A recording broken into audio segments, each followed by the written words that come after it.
बाबा सहगल। आज के दौर में आप इन्हें शायद ना ही सुनते हों या फिर बहुत कम सुनते हों, लेकिन 90 के दौर के शुरुआती सालों में आपने इन्हें ज़रूर सुना होगा।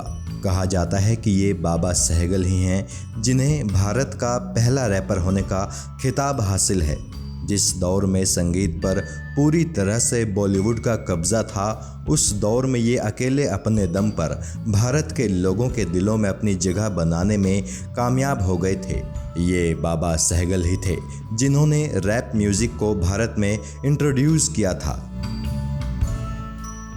किस्सा टीवी आज आपको फर्स्ट इंडियन रैपर बाबा सहगल की ज़िंदगी की कहानी बताएगा। कैसे इलेक्ट्रिकल इंजीनियरिंग करने और फिर एक बढ़िया सरकारी नौकरी पाने के बावजूद बाबा सहगल सब कुछ छोड़ छाड़ कर म्यूज़िक में करियर बनाने मुंबई आ गए। ये सारी कहानी आज हम और आप जानेंगे। बाबा सहगल का जन्म 1964 में लखनऊ शहर में हुआ था। माता पिता ने इन्हें नाम दिया था हरजीत सिंह सहगल। छोटी उम्र से ही बाबा को किशोर कुमार के गीत बेहद पसंद आने लगे थे।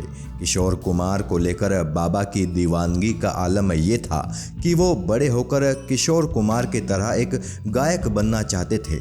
उन दिनों किशोर कुमार का गाया गीत मेरे सपनों की रानी कब आएगी तू इनका पसंदीदा गीत हुआ करता था। अक्सर इनके घर पर जब कोई मेहमान आता था तो इनकी माँ इनसे मेहमान को गाना सुनाने के लिए कहती थी और बाबा बड़े शौक से किशोर दा का वही गीत मेरे सपनों की रानी कब आएगी तू सुनाया करते थे। नन्हे बाबा उर्फ हरजीत का गाना सुनकर जब मेहमान तालियां बजाते थे और इनकी तारीफ़ें किया करते थे तो इनका ये भरोसा काफ़ी ज़्यादा बढ़ जाता था कि एक दिन ये मुंबई जाकर किशोर कुमार की तरह मनोरंजन जगत का एक बहुत बड़ा नाम बनेंगे। बाबा थोड़े बड़े हुए तो इनका दाखिला एक स्कूल में करा दिया गया। इत्तेफाक से ये जितने पढ़ाई में अच्छे थे उतने ही बढ़िया ये स्कूल में होने वाली एक्स्ट्रा करिकुलर एक्टिविटीज़ में भी थे।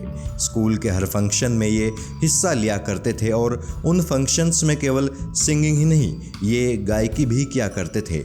उन्हीं दिनों इन्होंने ये तय कर लिया था कि मुंबई जाकर ये अपना नाम ज़रूर बदलेंगे।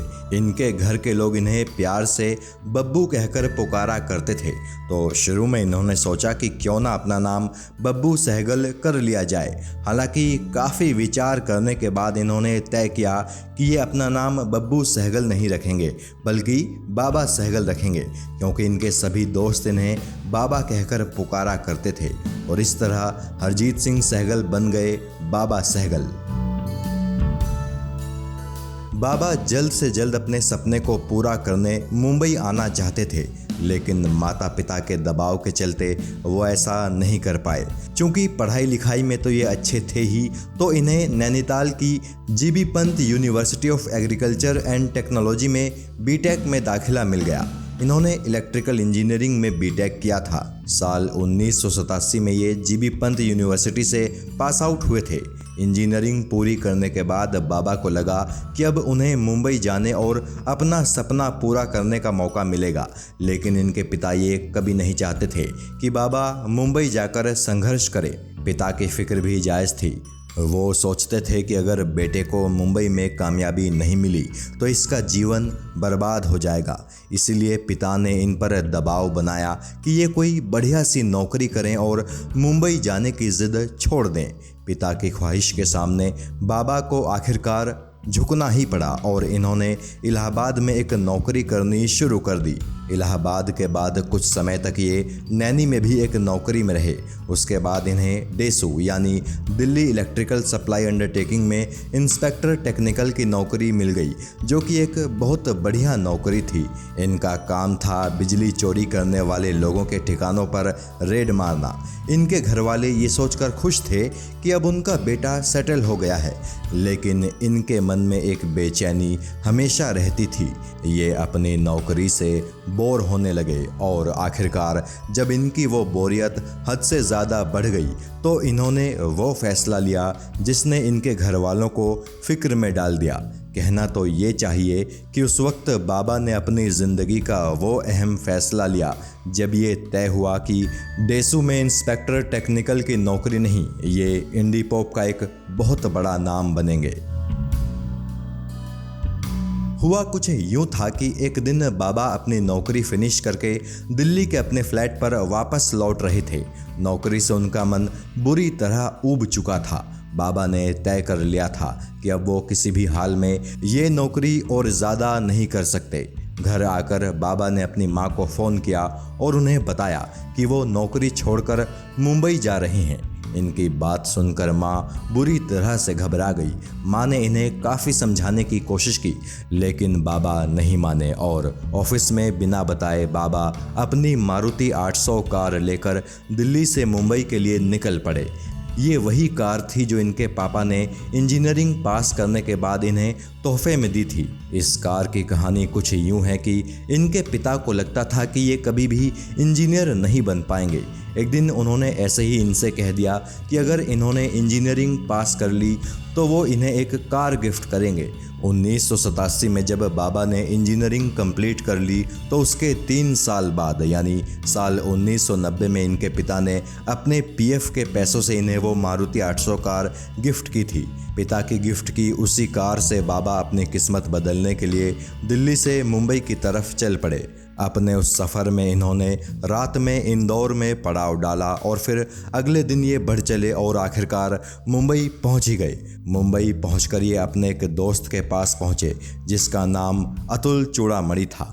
इत्तेफाक से इनका वो दोस्त मैग्ना साउंड नाम की एक कंपनी में मैनेजर की हैसियत से काम किया करता था, जो कि उस दौर की इकलौती और सबसे बड़ी प्राइवेट म्यूज़िक कंपनी थी। 2 दिनों तक बाबा अपने उस दोस्त के घर पर ही ठहरे और उसके बाद वो एक घर में पेइंग गेस्ट की तरह मुंबई में अपना ठिकाना बनाने के बाद बाबा सहगल ने अपना करियर बनाने की जद्दोजहद शुरू कर दी।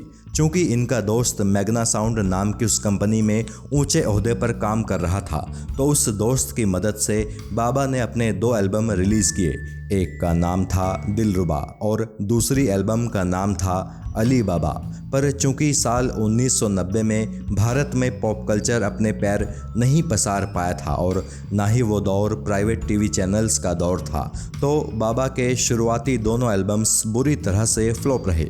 एल्बम फ्लॉप हुए तो मैग्ना साउंड कंपनी के मैनेजमेंट ने इनसे कहा कि फ़िलहाल वो म्यूज़िक एल्बम बनाने में इनकी मदद नहीं कर पाएंगे। ये सुनकर बाबा को बड़ा अफसोस हुआ। दूसरी तरफ इनके घरवाले भी परेशान थे, ये सोचकर कि आखिर उनका बेटा मुंबई में क्या कर रहा है। इनके पिता इन्हें फ़ोन करके कहते थे कि तुम अगर वापस आकर फिर से अपनी दिल्ली वाली नौकरी ज्वाइन करना चाहो तो कर सकते हो, अभी गुंजाइश है। पर चूंकि बाबा की किस्मत ने उन्हें संगीत की दुनिया में ले जाना था, तो बाबा ने अपने पिता से साफ कह दिया कि चाहे कुछ भी हो जाए वो वापस दिल्ली या लखनऊ नहीं लौटने वाले हैं। बाबा ने पिता से ये बात कह तो दी थी, लेकिन उन्हें अभी भी फिक्र इस बात की हो रही थी कि अब वो यहाँ मुंबई में क्या करेंगे, कैसे वो अपने सपनों को पूरा करेंगे और कैसे अपने घर वालों को ये यकीन दिला पाएंगे कि उनके अंदर वो ताकत है कि वो अपने सपनों को पूरा कर सकें। बाबा इसी उधेड़बुन में फंसे ही थे कि इत्तेफाक से इनकी ज़िंदगी में एक ऐसी विदेशी चीज़ की एंट्री हुई जिसने इनकी किस्मत एकदम से और पूरी तरह से बदल कर रख दी। आखिर वो क्या चीज़ थी जिसने बाबा सहगल की ज़िंदगी बदल दी? उस विदेशी चीज़ में ऐसी क्या खूबी थी कि बाबा सहगल ने जैसे ही उसे एक बार देखा, उन्हें तुरंत इस बात का एहसास हो गया कि अब उनकी किस्मत हर तरफ से उनका साथ देना शुरू करने वाली है। बाबा सहगल की बायोग्राफी के अगले हिस्से में आप और हम ये कहानी भी जानेंगे। किस्सा टीवी से जुड़े रहिए और अपना प्यार किस्सा टीवी को ऐसे ही देते रहिए। जय हिंद।